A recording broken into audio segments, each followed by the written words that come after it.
You have a fascinating chapter in the book on Saddam. After he was captured on December 13th, 2003, you arrived in Iraq to head up the Iraq study group shortly thereafter. And he was debriefed by an FBI special agent whose name is George Pirro. If you could tell us a little bit about that, and also one of your comments about Saddam himself. You said Saddam had a controlling presence. His eyes focused not on the plane of your face, but 2 or 3 inches but beyond, as if he were seeing into you. It's very difficult to say anything positive about Saddam without getting in trouble, but it's important to realize just how cartoonish the image was that we had of him and his regime in Washington.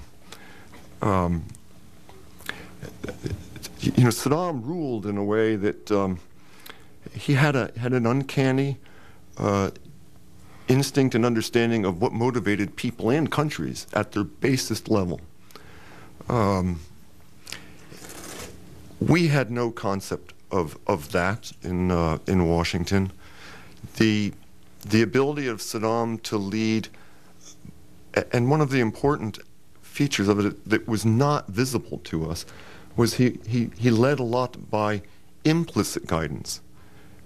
You know, when we would go in, we'd be looking for, you know, decision documents. We'd be looking for records of meetings. But Saddam, you know, if you were around Saddam, you know, there was almost an aura. And you did not want to be in a position 6 months from now to answer no to him if he asked you a question. So there was this anticipation which caused action. You know, that doesn't happen in a country like ours. It's not something which we analysts will recognize. But it's that type of understanding which is necessary if you're going to observe their behavior. It's very difficult to get that kind of insight, that kind of a tactile feel. And for our analysts, you know, in Washington, we have, you know, leadership analysts, and they work very hard, but much of their knowledge comes from a computer screen.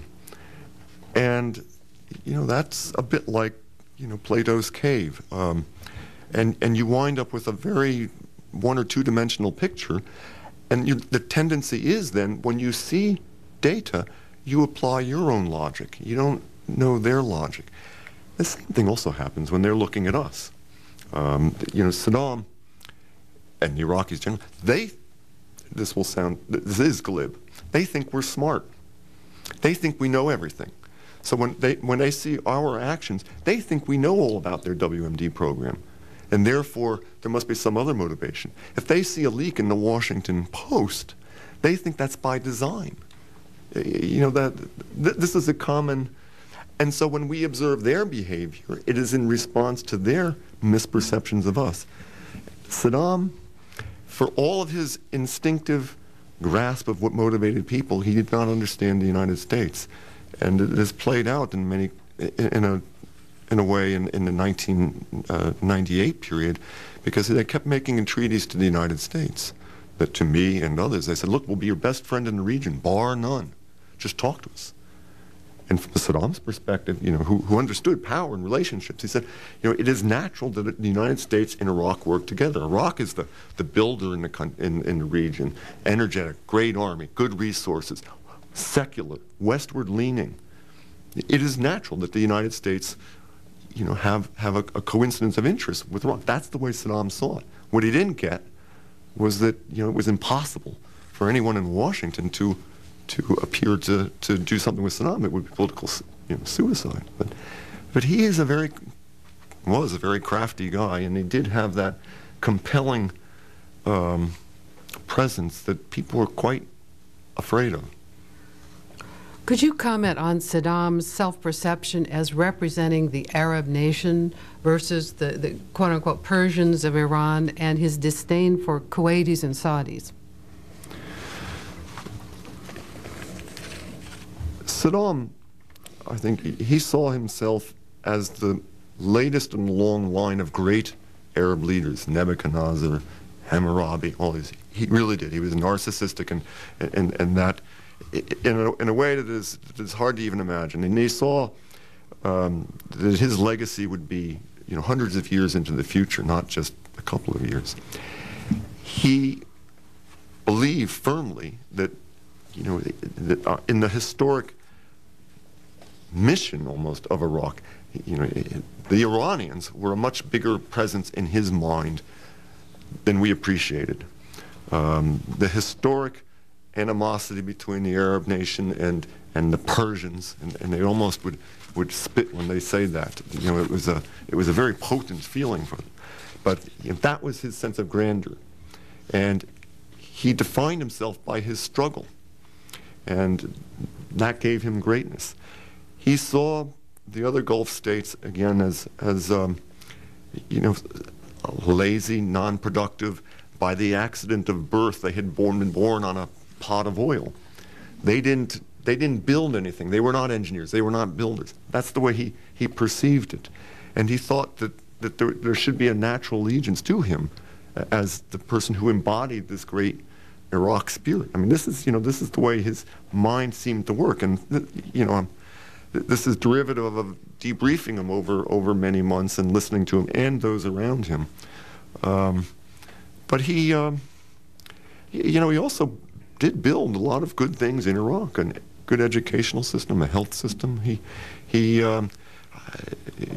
Women did pretty well in Iraq under Saddam. There were a lot of women professionals. There was a woman who was a member of the Revolutionary Command Council. It is odd to say anything positive about Saddam because he did rule by terror, but he also built a fair amount.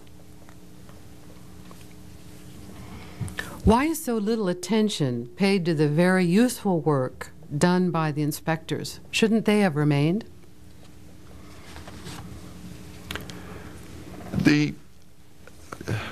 It's important to remember, in 1998, there was a box that the world community was in, and in the middle of that box were the inspectors.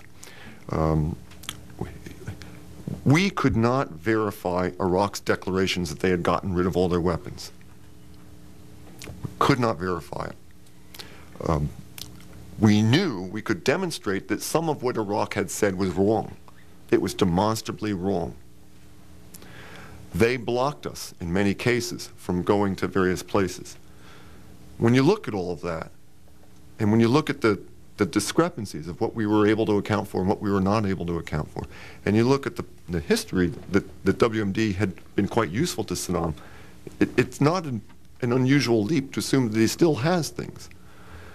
But yet, we were not able to verify that he did not.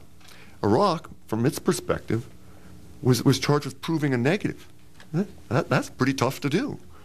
And they're faced with the United States, who had an explicit policy of supporting the inspectors on the one hand, but also supporting containment and indeed regime change. And regime change, that didn't originate with Bush the Younger. That term and objective had been lingering out there for quite some time, just that nobody ever did anything about it. So if you're Saddam, you think, well, wait a second, what's in this for me?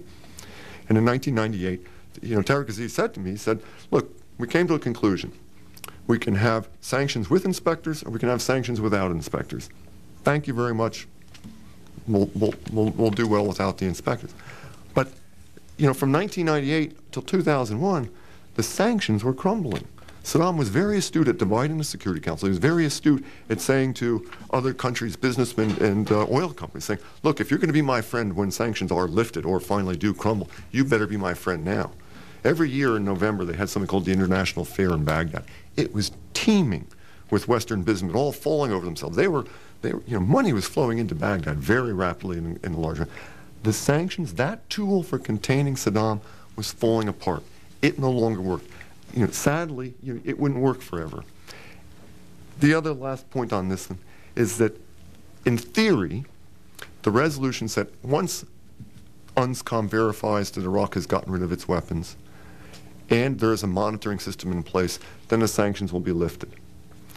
No one ever really believed that Saddam wouldn't rebuild his weapons or kick the inspectors out at some point in the future. No one really believed that if he did that, the sanctions could be reimposed. So there was an element within the Security Council that they understood their own resolution was kind of an emperor without clothing.